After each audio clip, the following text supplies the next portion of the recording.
So on this week's episode of More of This, we have Taneka Johnson, who's the owner of Cultivate with Taneka Johnson. Let's get into it. Tell us a little bit about your business and how you started. When I first started, it wasn't named Cultivate. So I just recently rebranded at the middle or towards the end of last year. When I first started my business, the name of my business was DreamWorks Life Coaching and Consulting. Recently rebranded into Cultivate with Taneka Johnson. Made that rebrand and changed my name and everything was on my personal journey. I was just evolving a lot as a woman. So I was evolving a lot. My mindset was changing. My perspectives was changing. And then I started to realize that the old business just didn't fit anymore. And I was like, well, I don't want to quit my business. I don't want to try to find something else. So let me figure out how to get it to where it can match where I am in my personal life and start attaching to what that feels like in my personal life. So here it is, Cultivate with Taneka Johnson, rebranded with a different perspective, a different mindset in mind, and the more evolved version as who I am as a woman and as a coach. Cool. So what did you have to refine when you did the rebrand? So I'm the type of person, or I'm the type of coach, as what we hold on to in the Cultivate is that your life and your business is really not that separate. A lot of what you do in your personal life, what you practice in your personal life shows up in your business life, right? So one of the things that I had to do in my personal life was, at the time that I felt like things just didn't fit anymore, I realized that I had a lot of noise. It was a lot of what I call noise going on. So many things from like social media, so many things from like the outside world, so many things going on in personal life. And I was just like, it just doesn't fit anymore. And I was like, I need to figure out how to quiet this noise, how to get more centered in on what it is that I want to do to impact the world, what it is that I want this vision to be, this role that I truly want to play, and how I'm showing up and how I'm dominating my space in my personal life and in my business life. I need to figure out, like, what does this truly look like for me, and how do I start to step into it? And so one of the things that I had to refine in my personal space that helped me tap into figuring out what that is my self-care. So my self-care journey initiated, my self-discovery journey initiated, and I started first with my nutrition. And I realized that when you eat good, when you treat your body and your temple well, the brain fog becomes less, you have less anxiety, you're less overwhelmed, you can love on yourself a little bit more. And so all of that in the personal space ends up showing up in your business. My clients benefit from that because I can show up better as a coach and as a consultant to be able to help them bring what they need to the table and get it solved and get it taken care of. What does a coaching session look like with you? A lot of the times a coaching session looks like being in the hot seat. Being in the hot seat all of the time. There hasn't been a client, whether it was on a consultation, so there would be a potential client at that time. So whether it was on a consultation or somebody that actually came in and decided to start working with us, there has not been one person that has sat in my seat and has not said, wow, you're making me really think, like, this is really hard. Like, I never have heard these types of questions. I've never have heard these types of strategies put together. I've never thought about this. I've never seen or heard anything like this before. So the whole time they're on with me, they're in the hot seat. But it's like, I'm the type of coach that I tell you, I'm going to give you some tough love first, and then I'm going to come and hug you at the end, and we're going to make up, after I done got done beating you up. So after you've been in the hot seat and I done burnt your tail a little bit, then I will come back and I will love on you and let you know that it's going to be all right. So is there anything that you wish or wanted your potential clients to know or do before the consultation, or it doesn't really matter? So actually, no. So one of the things that makes Cultivate unique and makes my coaching strategies unique is that I do coaching on the spot. So if I tell you to prep something, like, you can be trying to polish it up and make it too perfect and trying to bring it to the table. I need you in your rawest form, because I need you to be completely transparent with me, because you're coming to me to be a problem solver. If you take what you have as an issue and you sweep it up under the rug and you try to put a little put a little makeup on it or try to polish it up or whatever and bring it to the table trying to make it look like something is not, the potential solutions that I present to you during our session may not be the actual solutions to your problem because you weren't completely transparent and honest with me. So I tell people, bring an open mind, bring an open heart, and just know that I'm gonna show you a little bit of tough love. And when you leave, I promise you, you still gonna love me when you get So with the type of businesses that you help, do you mainly focus on small businesses or the size doesn't matter? So the size really doesn't matter. One of the goals actually for 2022 is to enter into the mid to large size business sector.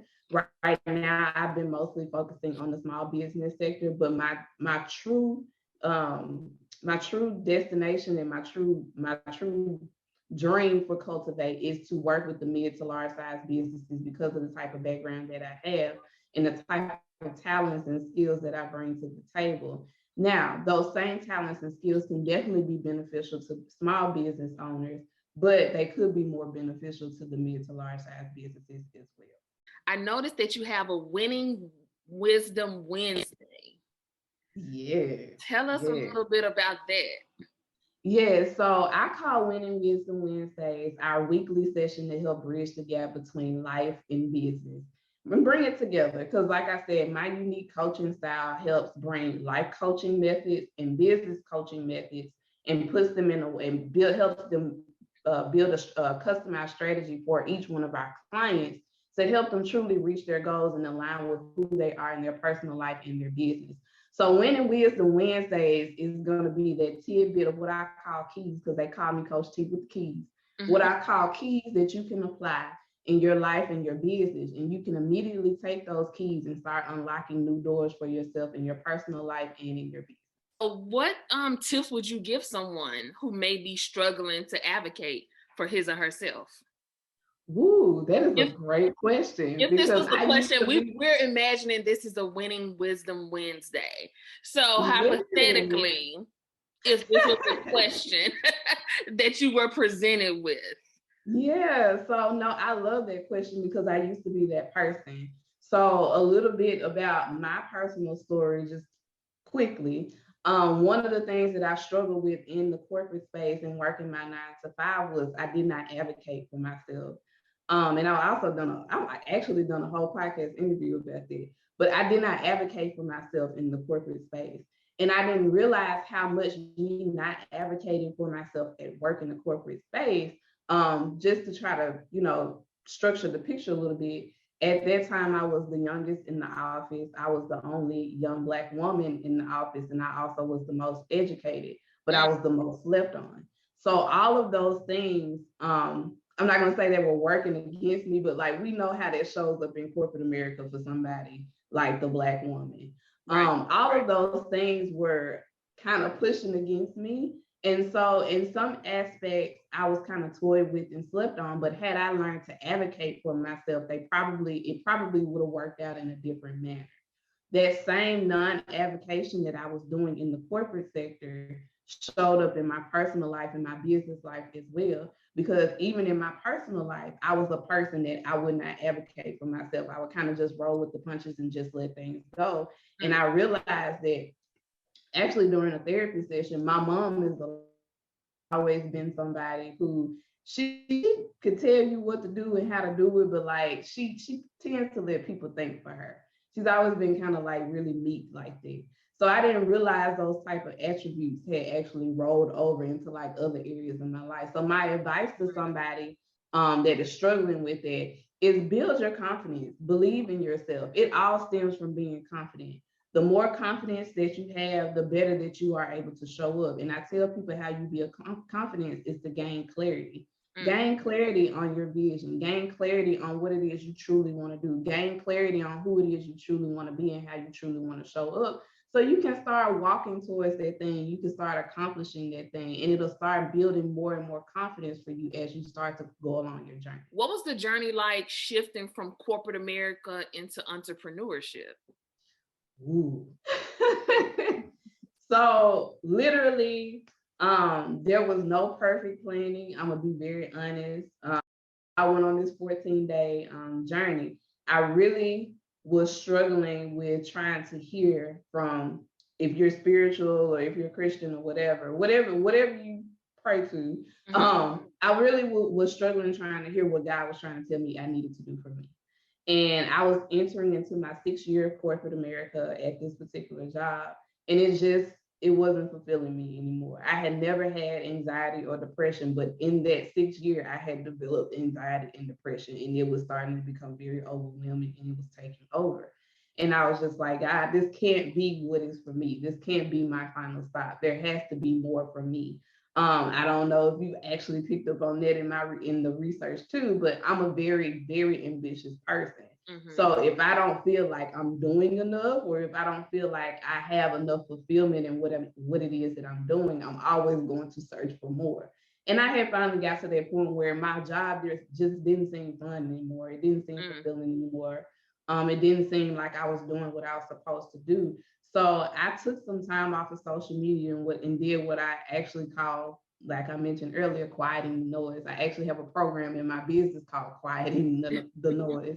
And it's based off of my 14-day sabbatical that I took off of social media to take the time to hear God about what my next steps are.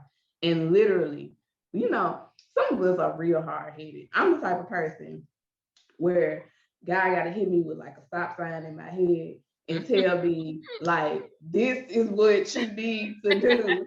And do it like a couple of times so I can be really, really clear. Like, I'm that type of person, because sometimes it don't always show up. It don't hit the first. It don't always hit the first time. I need a couple of times. So I'm a little hard-headed. But it was literally that experience for me. Like, it just kept popping up in ways that I never would have thought of, in ways that just, weren't the normal. And so I literally, during that 14-day time, on the 13th day, I got my answer and I got my exit plan. And during that 14-day time, I was literally writing out my exit plan in my notebook as to what I was going to do, how I was going to do it, what did I need to bring into what I was trying to do, and how I was going to fund it and operate. And I was like, I'm going all in. It is what it is. Like, I'm putting all my faith in this. I'm putting all my faith in God. I'm putting all my faith in myself, and I'm going to finally believe in myself and start to do this thing so we can get it done. And that's exactly pretty much how it happened. So was it scary? Absolutely. It's always going to be scary. The transition is never going to be perfect. It's never going to be scary. I didn't have a certain amount of money in the bank. I know people like to say that, but I didn't. God was calling me to do a thing, and so that's what I focused on. I didn't worry about the money. I worried about that later. But I focused on what he was telling me and how he was telling me I needed to get it done, and that's what I spend my time on doing. So at this point, of course, you went from corporate America to your entrepreneurship journey. What are some of the lessons you've learned while being an entrepreneur? Girl, they are never ending. If somebody is an entrepreneur and they tell you they are done learning, they are not doing it right. So some of the things that I have learned just on my entrepreneurial journey is that the timing is never going to be right. The timing is never going to be right. Your bank account ain't going to never look like how you want it to look. Certain things are just going to not be as perfect as we envision them. I did a live about this last week. We always paint these perfect pictures in our head and think that things are supposed to work as perfect as we paint them in our head. And then the moment that things start to look a little different, we start to get all this anxiety and be breathing hard and be overwhelmed and be like, well, it don't look like this. So I don't know if this is the thing, but it's not going to always be like that. And we kind of start to set ourselves up for self-sabotage and failure, thinking that it's supposed to be one way, when actually it could show up in a different way. We just have to be open to it. It's okay for you to have a vision about what it is, but just be a little bit more open and have a little bit of flexibility. So definitely, that's one of the things. None of this stuff is going to be perfect in order. 2 is just realize that the people that you thought would support you will not always support you. This is my word to business owners abroad. Please, please, please do not build a business on the basis of your friends and your family are going to support you. there would be no Walmart, no Target, no Amazon, no any of those Fortune 500 companies if they solely started the business saying, "Oh, I just want my friends and my family to pay me and support me." No, it doesn't work like that. So definitely get out of your head very, very early about, well, they don't support me and they don't do this. Find strangers that support you. Your strangers will support you and believe in your vision and pay you to do whatever it is that you have as a gift. They will do that. So learn about the power of, not putting your validation in people and things like that. So those are my two top things for sure. So what does the future hold for Cultivate with Taneka Johnson? Ooh, that's a great question. As I said, one of my goals for this year is I'm seeking corporate contracts.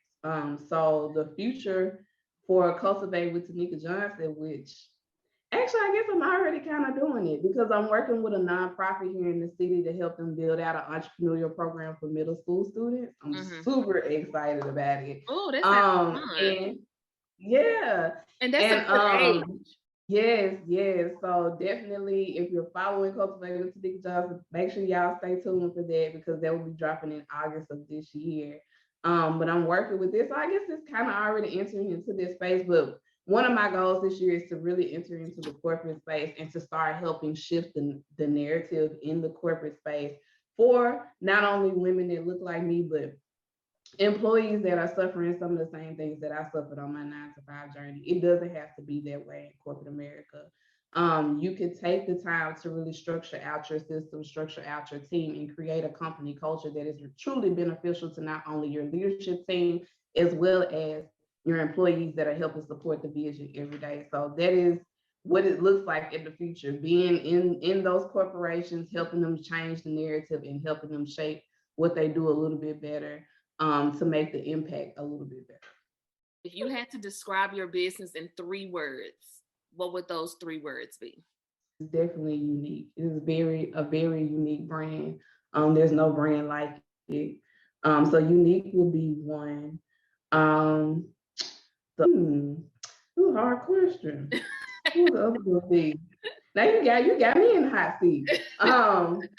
For my business, I like to believe that I'm helping business owners cultivate longevity. I think that's something that we don't talk about enough, especially for the culture. Even my Facebook group, the name of my Facebook group is called Cultivating Longevity, building businesses, mindsets, and leaders. So I think that's another thing. If I could say that. Yeah. I would say I don't really have words. I feel like I have phrases. That's fine too. Okay. I would say that it is a place that is truly going to help shift your mindset. So it's a mindset shifter. A quick rapid fire to end. Martin or Fresh Prince of Bel-Air? I'm gonna go with Martin. What Black woman inspires you? Oh my goodness. I have a few that I call these my moguls. So my favorite thing to say is that I'm gonna be the next female mogul. And I call these women my mogul inspiration. So number 1, Rihanna is number 1. Number 2 is Issa Rae. Number 3 is Maisha Dellinger. Those 3 women. Mm-hmm. So last but not least, what's your favorite travel destination spot so far? Oh my goodness. I don't think I've been. I honestly don't think I've been. I would say out of the places I have been, the Turks and the Caicos have been the most beautiful and the most tranquil place that I have probably been. I can't wait to go back. Thank you for speaking with me today. Let everybody know where they can find you, your website, your socials. For sure. So you can find me on Facebook at Cultivate with Taneka Johnson. You can also find me by my Facebook name, Taneka Johnson. If you follow me on Instagram, it's at Cultivate with TJ is the handle. You can also visit our website, which is www.cultivatewithtj.com. And you can learn a little bit more about what we do there. Feel free to send me an email at hello@cultivatewithtj.com, and I'll be sure to get back with you.